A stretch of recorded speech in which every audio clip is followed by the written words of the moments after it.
chamber inside the Astari construct trembled as Syraen stepped into its heart, her turquoise skin glowing faintly under the veins of Cronux that pulsed through the metallic walls. Her new marks, etched into her flesh by Ithnorak's will, shone with an unnatural light, intricate and angular, as though carved by the very essence of time and inevitability. Her hair flowed like liquid fire, the strands alive with the energy of Cronux, and her eyes burned with a knowing intensity. Her voice cut through the suffocating silence, resonating with the whispers of Ithnorak. I have seen the end. I have walked the desolation of Sylon Prime, its sands turned to glass, its skies blackened by Cronux's wrath. But I have not seen the beginning. I do not know what sets this cataclysm in motion. I only know what will come. The storms will rise, the ground will split, and we will fall, unless we become something greater. She turned, facing her tribe, their faces pale with fear under the eerie glow of the chamber. Her voice deepened, laced with an unyielding edge. Ithnorak is not a savior. It is not merciful. It does not grant us grace. Ithnorak is an unrelenting force, a truth so vast it will devour us if we resist. To survive, we must surrender. We must become one, bound by its will, stripped of our doubt, our weakness, ourselves. Only then can we stand against the wrath that will consume this world.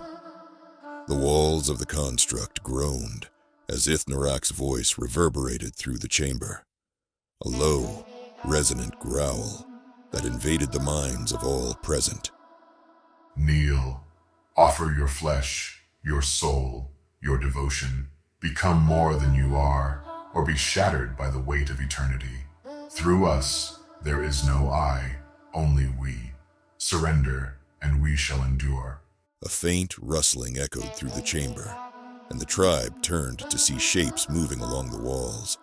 The masks, ancient biomechanical constructs, crawled like living creatures, their hollow, glowing eyes fixed on the gathered Astari. The metallic tendrils of the masks slithered and writhed, anticipation emanating from them as they descended from the walls like predatory shadows. The tribe backed away in terror, but Syraen stood firm, her voice rising above the chaos. Do you hear it?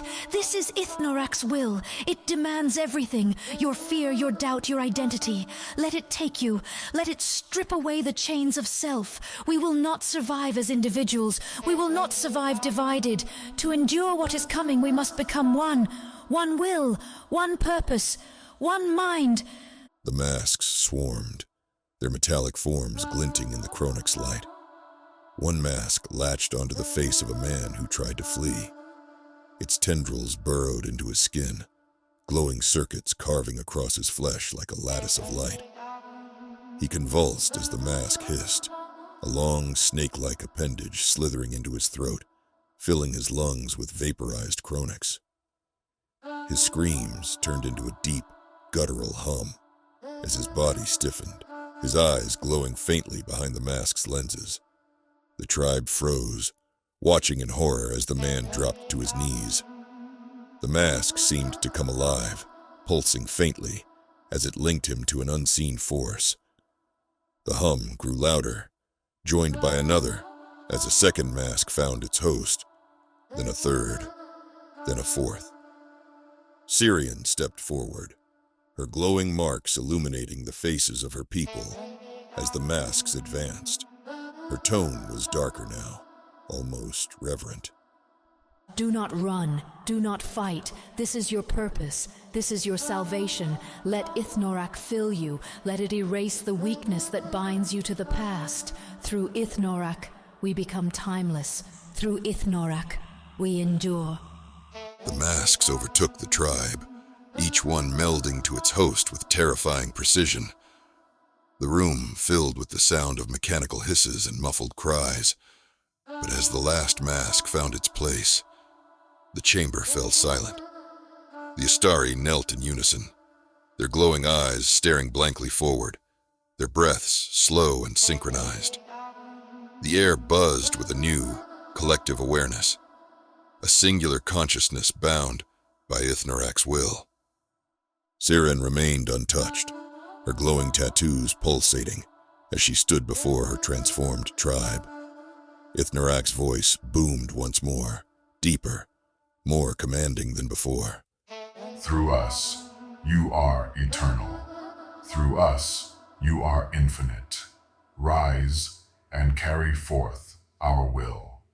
We are no longer alone. We are Ithnorak's voice. And through us, Sylon Prime will be saved.